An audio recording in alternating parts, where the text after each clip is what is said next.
So the other exercise you're gonna learn is you're gonna squat behind the ball. So we're gonna get up. Okay. So you're gonna kind of squat behind the ball. So you're gonna do, next to me what I'm doing, you're gonna squat behind the ball. Okay. And you're gonna pull the ball in against your pubic bone. Okay. And you're gonna actually press your pubic bone into the ball, and you're gonna drape your torso around the ball. So you're just gonna kind of rock even your chin, and your tip of your nose will be on the ball.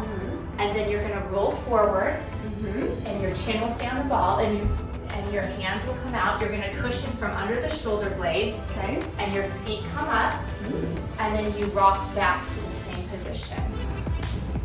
Okay. And I would love your feet a little bit more. A little bit this way. Yes. Okay.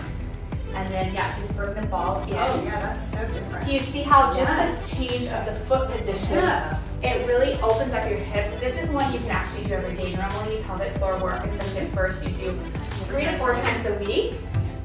So normally pelvic floor work, I recommend 3 to 4 times a week, not a lot at first. It's too much and you can create more problems. This is a fantastic exercise for men and women, and you can do this one every day. It really helps open up your hips and low back. It really relaxes it. And people who sit all day, this is a fantastic exercise for that. I can feel that there is so much weakness in my pelvic floor right now as I'm doing just holding this position. Like I'm shaking a A little deep bit. squat is Yeah. a really good FBA squat for pelvic floor. So it's really lengthening it, and sometimes people think, well, that I want loose, and it's not loose. Remember, Loose. long. Think of like a slingshot. When you pull it back and you stretch it, it's still really taut, you know, and then it rebounds back. And that's how our pelvic floor works, that like lengthening and rebounding. It's never loose or tight. It's just very responsive. Right, and it's kind of like the philosophy behind yoga too, because you're constantly stretching but holding, and so that builds strength and elasticity. Yeah, you really want elasticity. Okay, So you're gonna wrap around the ball, I'm gonna wrap and around. the tip of your nose is on the ball. So you're gonna just be on the ball. Yes, and then when you rock forward, the feet come up, and you're gonna use the muscles under the shoulder blades to kind of catch yourself, and then you use the muscles under the shoulder blades to push back. And as you come back, you always press that pubic bone into the ball. Press the pubic bone back. When you come back, when you press the pubic bone into the ball, it really opens up your hips. Sometimes people will feel a great inner thigh stretch if they're really tight in there. It also really pulls the abs in towards your spine. Okay, let me do it a few more times. And this one just takes a few times to feel relaxed. Yeah, it's a little awkward, Yeah. for sure. But once you start, then it feels really smooth. It feels wonderful. Okay, so I've got my spine nice and straight. I've got So you're the gonna ball wrap locked around. in, and then I'm gonna wrap around like this. And put your chin and the, yes, and tip of the nose on the ball. Perfect. And you're just gonna rock forward. Yep, just like that. And keeping on the ball though. Yes. Okay. What's the purpose of having my face on the then- ball? Because you're actually elongating your spine. Okay. So if you were to watch me, if my chin is up a little bit, I'm actually compressing my spine. Yeah. So when you keep it here, you're elongating your spine, creating a lot of space between the discs. And we really don't want to ever compress our spine. Right. So it's really about creating a long spine. Okay, that makes so much sense. Okay, so now I'm coming here. Yep, and you go forward, perfect, and you use under here. And then as you go back, rotate, make sure that that pubic bone is pressing into the ball. There you go. Oh. So you So don't much want, different. yeah, you never Yes. want the pubic bone coming away from the ball. Okay. So And you're gonna keep your tip of the nose on the ball the entire time. so hard for me to remember. Yes, and you'll use under here. So many of us use up here so much, right? Like we create tension in here.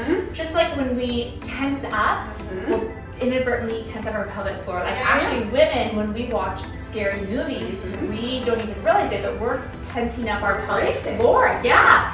And so even with this, when we go forward and creating tension here, we really want to get away from creating excessive tension in our body. So that tip of the nose stays on the ball. Okay.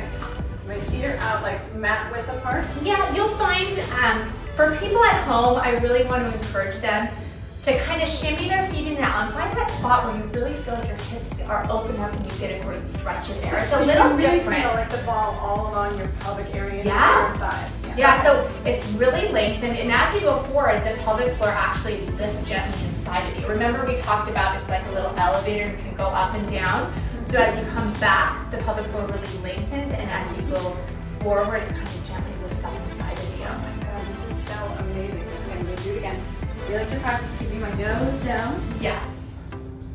Is there any science behind doing this more quickly or more slowly? You know, first do it slow. Sometimes when people go really quick, it's almost easier because they're making compensations.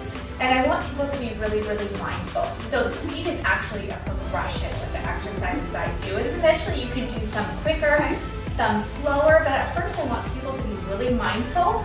And to get good form on this can take a little bit of time. And then, you know, you go where it's comfortable. Some days you might want to go a little faster. Other days you want to maybe sit in that stretch a little bit longer. Okay, well, this is awesome. So from an anatomical perspective, we're working kind of everything, like show me what the two moves are designed to do. Pelvic floor attaches the pubic bone Right to here? the tailbone. Okay. Yes. And so front to back, sits bone to sits bone, so side to side, and then circularly. So if you think of like the vagina and the anus, it's all around there, Right. and it moves all directions, and then lifts up and down inside of you. So that's why when you go forward on the rollover, it kind of lifts up inside of you and goes back, but it's like stretching. Remember I said it's so dynamic, it can move so many different ways. And then when you're on the ball doing the pelvic tilt, you're really emphasizing from the pubic bone to the tailbone, that lengthening and rebounding as well. That's awesome. Okay, so what should people expect to feel in their bodies after they first start these kinds of exercises? Like, what would you want them to know ahead of time so that they're not surprised? That is a great question. So to not tense up. So many people say, what am I supposed to be doing? Should I be doing a Kegel or tightening? No, you actually want to be relaxed. Okay. You want to be relaxed. So you want to be relaxed, having good posture, so those feet straight ahead if it's appropriate, the low abs drawn in, the low back relaxed, our torso long and lifted always, even when we're draping over the ball, we weren't compressing the spine, we're creating a lot of space in between the discs, right? And really lengthening our spine. So creating that really good posture is what helps us move better. Yeah.